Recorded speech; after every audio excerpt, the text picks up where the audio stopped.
We begin our look at sports on the college basketball hardwood, where two locals are making some noise. Right here in the Bronx, the Lehman College men's basketball team is eyeing the CUNYAC crown. The Lightning will play the College of Staten Island tonight at City College. Tip-off is set for 8:30 p.m.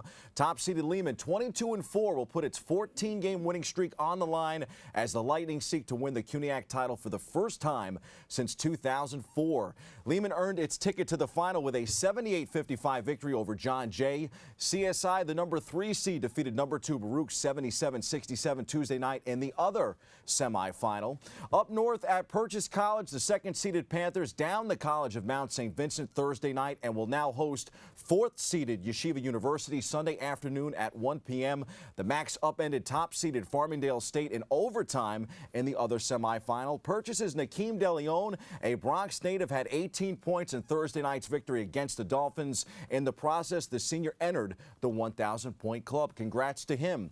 Trivia question: who has the biggest comeback in men's Division I history? The answer: Drexel. Drexel set the men's D1 record for a comeback win Thursday, overcoming a 34-point first-half deficit to beat Delaware 85-83.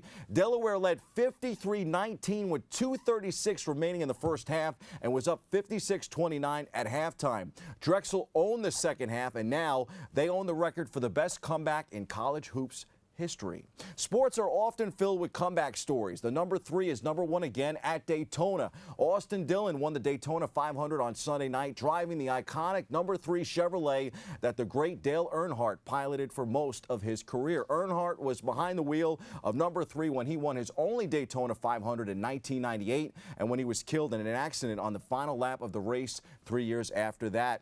I had previously picked Dillon to win the 500, but I didn't think he would do it this year. The young driver is finally coming together. He celebrated his victory by getting a tattoo on his butt. Dillon's posterior tattoo included the Daytona 500 logo with the word champ underneath it.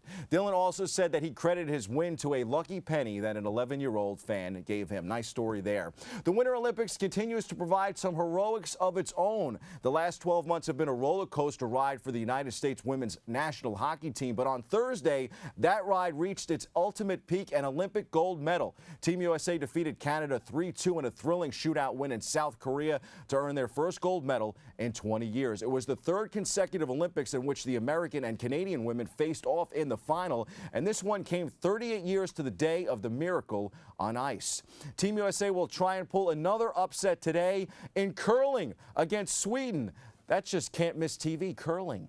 In the octagon, the UFC has had some tremendous fight nights of late. Donald "Cowboy" Cerrone tied the all-time record for UFC victories last Friday night, defeating Yancy Medeiros by first-round TKO in Austin, Texas. The entire evening was filled with great fights. Cowboy helped cap a memorable night. And now I think it's time that we start to add him to the conversation for the best of all time. It's not necessarily what he has accomplished, it's how he has done it. Cerrone became a fan favorite due to his willingness to fight anyone at any time and consistently putting on a show. Speaking of putting on a show, Canelo, Alvarez, and Triple G will rematch. That is set for May 5th. The Mexican superstar and the middleweight champion will meet for a second time, Golden Boy Promotions announced recently. On the NBA hardwood, the New York Knicks snapped their losing streak Thursday night in Orlando. Trey Burke came off the bench with a season-high 26 points and 6 assists to help the Knicks break an 8-game losing streak with a 120-113 victory over the Magic. Emmanuel Mudiay got the start at point guard. The Orange and Blue will look to keep things rolling. They host Boston Saturday and the Golden State Warriors on Monday. Although Thursday night was a nice performance, don't expect the Knicks to rack up the victories. Instead, fans, whether they want to hear this or not, should hope for losses. The Knicks could use a higher draft choice in their quest to get back to being a true championship contender. Dwight Howard grabbed a season-high 24 rebounds and added 15 points. Bronx boy Kimball Walker scored 31, and the Charlotte Hornets beat the Brooklyn Nets 111-96 on Thursday night. The Nets will now return home from Charlotte to face the Chicago Bulls on Monday night. Time for some quick hitters from around the world of sports. On the baseball diamond, the Boston Red Sox finally got J.D. Martinez in free agency. The move prompted Yankee general manager Brian Cashman to call the Bronx Bombers the little engine that could. Cashman said the Red Sox, not the Yankees, are the favorites for the division. The San Diego Padres inked star first baseman Eric Hosmer to a long-term deal this week. The signing leaves my moniker the Kansas City Wizard of Haas in the wind. I'm not sure what I'm going to call Hosmer now that he'll be in San Diego. He should help the Padres improve nonetheless. The Yankees made an under-the-radar move this week. Thank you, Mr. Cashman. Even if you feel the Pinstripers are underdogs, the Yanks traded with Arizona to acquire Brandon Drury. As part of the trade, infielder Nick Solak was sent to Tampa Bay, and right-handed pitcher Taylor Widener was sent to Arizona. To make room on the 40-man roster, outfielder Jabari Blash was designated for assignment by the Yanks. Drury can play second base, but I expect him to be the opening day third baseman, which will allow top prospect Miguel Andujar a little more time to grow.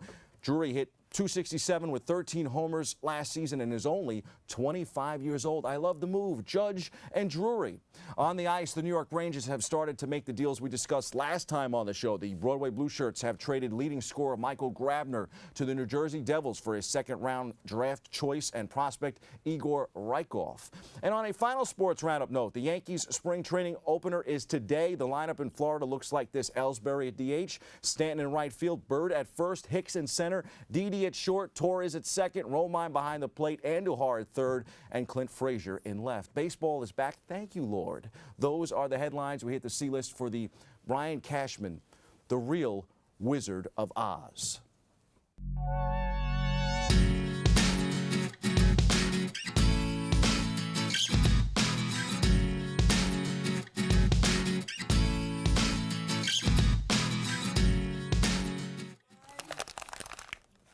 You have to feel for the New York Yankees. Their payroll at a little more than $150 million ranks only 8th in Major League Baseball. They're practically a small market team at this point, according to Cash.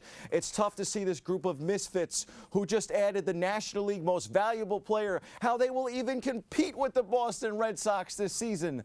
They are the American League East champs, so we are not on equal footing, Cashman said, according to the New York Post. We were a wild card. They are the American League East champs, and we are not on equal footing until we take it from them.